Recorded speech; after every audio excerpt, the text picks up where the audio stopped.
Hey everyone, it's me HawkeyeG, and I'm here with another video. This is going to be part 2 of my short guides for the Reikland campaign in Total War Warhammer 3's Immortal Empires. In this guide, we're going to be covering how to defeat Festus, how to defeat Khazrak, preparing for the vampire counts in the southwest. All of these things I kind of consider generally phase 2 of the campaign. We're going to see if we can get some confederations, build up our Imperial Authority, and just generally walk through all of the different pieces of the puzzle that I think are required to get there. We're going to be talking about the kinds of units you should have, the buildings you want to focus on, the research you're going to be pursuing, how the overall campaign is going to play out, and what some small tips are for that, and talking about the Elector Counts as well, and how I think to best manage that, depending on the situation you find yourself in. So with that being said, let's get started. When talking about units, I think one of the most important things we need is handgunners. The beastmen will die to pretty much whatever you bring against them, but when we're fighting the warriors of chaos, we're going to need that armor piercing, we're going to need the damage output that they're capable of, and if you take a close look, you'll actually find that crossbowmen and handgunners have the same reload rate anyway, so you're not really losing anything. You just need to have good positioning and good formations. I also think it's worth transitioning to spearmen, and I'll talk about it more later, but really we just fill with swordsmen early on in order to get that army maxed out soon. But what you want melee infantry for is holding the line. You don't want them for the dealing damage. After a certain point, swordsmen become irrelevant. One other thing I do want to touch on real quick when it comes to units and army composition, I really think that it's useful to include more artillery than I have been in this current campaign. I also think it's useful to switch over to spearmen. Now, when it comes to artillery, I think maybe 4 pieces is the most that you want in any army. That's my experience in Game 3, and it's the weakening of artillery through various means that has caused me to reduce the amount I would normally bring. But I think that especially for sieges, having a third really helps. I think 3 of the same type of artillery is the most that you would ever want. In this campaign, there was enough situations where I wished I had 1 or 2 extra mortars and 1 or 2 fewer handgunners, and you can see those if you watch through the long version.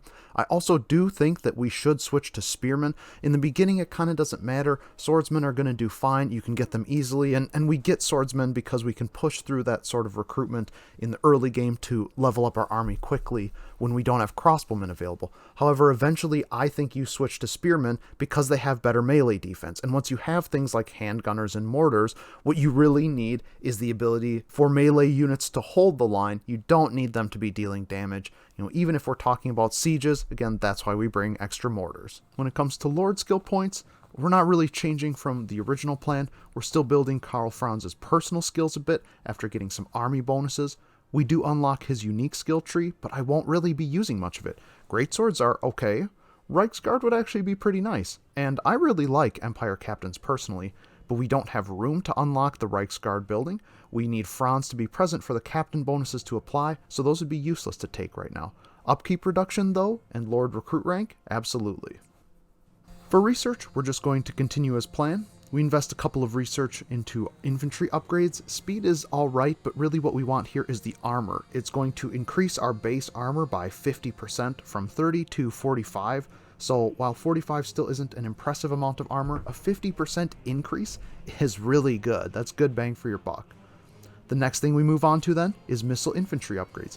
Ammunition, damage, reload reduction time. These are all incredible bonuses to stack up. That will also add on to the skill points you'll be taking and the unit experience rank as they build up. It'll all total up and work really nicely. As for our economy, there's a few things that we want to keep in mind here. As we're going to try to push up the ranks, there's a few buildings we want to get. We still definitely want to be pushing income buildings everywhere we can. You can see I'm getting kind of blacksmith in 2 different places. We want to be able to get the recruit rank up and get some units unlocked and available. It's really important to get a Shrine of Sigmar and get some warrior priests. It's important to get a wizard's conclave and get battle wizards. And of course you want the forges because you're going to want good artillery. Over in Talabecland, or whichever province you end up confederating, I would say you mostly focus on income buildings there as well. In a 4-settlement province like this, you really don't need to spam out a bunch of growth buildings to start. 1 or 2 will be fine, and in Talabecland here, or whatever province it is, you definitely want to make sure that on the fringes you put walls in when you get the chance in order to help keep them safe. We also have Hawkeland taken over in this campaign. Again, growth, income production buildings. Brass Keep, same thing. We're looking for income. We want to be able to make some return on those investments. And overall in Altdorf, You're just trying to spread things out. Once you start getting to higher tier, you're going to start converting some of these buildings that cap out at tier 3 into your minor settlements, allowing you to get more of these other buildings in here. Of course, we can get worship building in minor province as well to increase the recruit capacity. One last note is that you really ought to be, in Isleheart here, I'm building this garrison wall. You need to make sure you do that early enough because the vampire counts down here will start to threaten you if you're not careful. When it comes to the campaign map, there's a few things to talk about. We have really focused on Khazrak and Festus, and I do think that those should be your main priority. More than anything else, wiping out these threats to the center of the Empire is the most important thing that you can do. Now, in this campaign, Khazrak just ran headfirst into my capital with an army standing there in waiting, and yeah, this is on Legendary Campaign, very hard battle difficulty. If it happened to me, it can happen to you. I don't know what caused him to do this, but suffice to say the AI may be a little more aggressive after the most recent patch or two. Regardless of that, even if it's just a one-on-one fight with him, with your army with crossbowmen and swordsmen, you'll be fine. It's an easy fight to win. You just need to bait him into that fight, and by making something of yours appear weak or vulnerable, and then just take out the Herdstone. Another key point to be considering is watching the Wood Elves to the south. In this campaign, Orion got really strong for some reason, but in general, you do kind of want to look for an opportunity for a non-aggression pact with him. We found an opportunity for that here. It's just something to keep in mind and check on. After we've taken out Khazrak, we want to move and attack Festus. He's going to be, he is the cornerstone of this phase of the campaign. Taking out Festus frees you up to do a lot of different things. It makes the Empire a lot safer. You're going to have the opportunity to start confederating other Empire factions, building up your strength, and preparing for whatever comes next. You want to make sure that you have handgunners and mortars, possibly spearmen, definitely needing heroes like a warrior priest for replenishment, and mages for the ability to cast spells and deal damage that way. It's going to be a tough fight. You might have to chase him around a little bit. One of the things you should do is keep an eye on the campaign map and watch for settlements that are being destroyed, because those will be a good indicator that Festus or one of his armies is there. You don't necessarily want to fight him head on and fight all of his armies at once unless he's really weakened or something. Instead, you kind of want to strafe the flanks of his territory, or maybe use some of your allies as bait. That's why I end up resurrecting Middenland. It gives him an alternative target that really costs me nothing. Finding opportunities to spread him too thin and attack him one army at a time will eventually turn momentum in your favor and allow you to push through and attack him. I end up capturing HawkeyeG as well because it gives me a base of operations in the area to fight Festus from. If you're really lucky, Drycha will attack him on her own. If you're not so lucky, you might still want to try and push towards Drycha's territory, even if you just run over there with a witch hunter hero or something and try to discover her, as it does seem likely she will join the war against Festus without much convincing. There's not really too much else to say here. If you have the right units and army composition for this fight, you're going to be able to take them on pretty easily. It's just about navigating successfully, paying close attention to where him and his other armies might be on the map, and being able to take good confrontations. I also think if you get an opportunity to take down the Brass Keep kind of early on, you should actually do that, because in this campaign it ended up kind of costing me a few extra turns to have to circle back around to it, and I lost a little bit of progress that way. While we're fighting Festus, we do actually want to prepare for both of the vampire fights as well, and I think the most important one to prepare for first is actually the vampires in the southwest. Contrary to my typical experiences in the previous game, Heinrich Kemmler actually does seem to get into a decent state of power spike. Even with several forces oppressing him here, he still manages to perform well and even get through and attack me. You want to make sure that you consider building defenses in your southwest before it gets too late. And you'll probably need to send your second army back to help with that fight once you've gotten momentum and taken the advantage against Festus. As far as the vampires in the southeast, for preparation stage, I think that it's mostly about reinforcing and building defenses on whatever your flank territories are. I definitely recommend confederating Talabecland or Stirland. We'll talk more about that in the future, but whichever province you take, you want to have defenses in that so that it can't be attacked easily. You definitely want to prepare that before you end up fighting the vampire counts. Now, when it comes to the Elector Counts, there's a lot of things to talk about. We've kind of discussed a few things, and we talked about it a lot last time.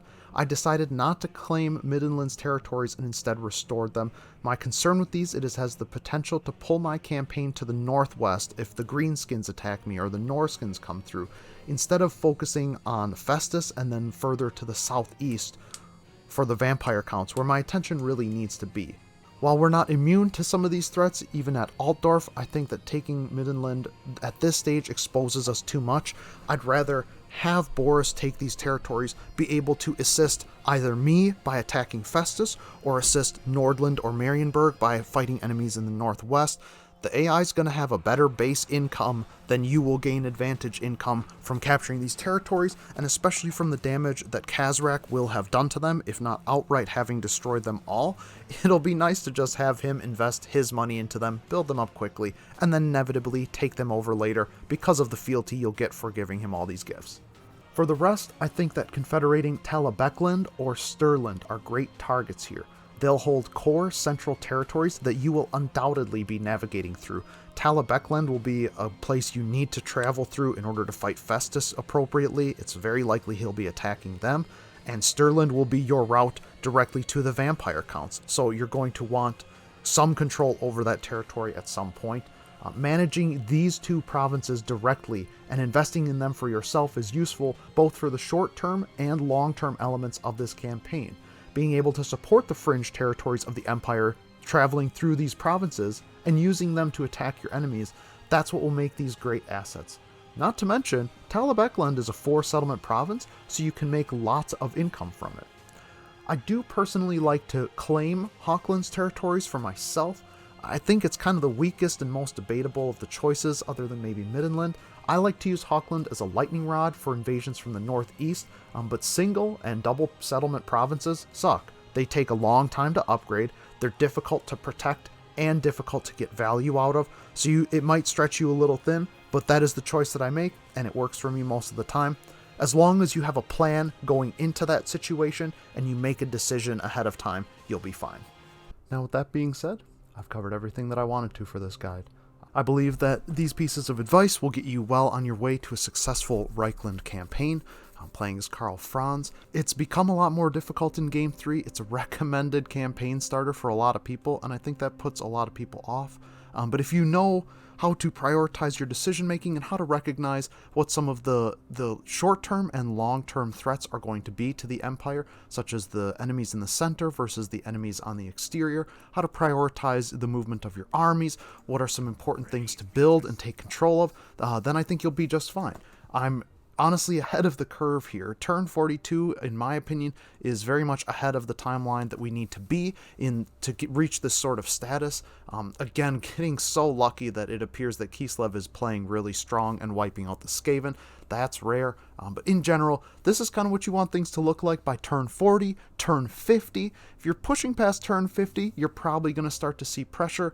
Usually the Vampire Counts in the southeast are doing better than this. Usually the Vampire Counts in the southwest are doing as good or better than this. But in general, those should be the kind of tips, how to navigate and choose between Elector Counts and what decisions to make there, how to keep your Imperial Authority up, how to build your armies, and what kinds of research to pursue, as well as what economy buildings to make. All of these things should come together and create a highly successful campaign for you. So I do hope you learned something. I hope you found these tips valuable. If you did enjoy the video, remember to like and subscribe and keep up from future content with me. If you have any questions, feel free to ask them in the comments section below. If you have any tips and tricks of your own or what works for you specifically in your Empire campaigns, please feel free to share them in the comments section below as well. And with that being said, thanks so much for watching. Have a great day, and we'll see you on the next one.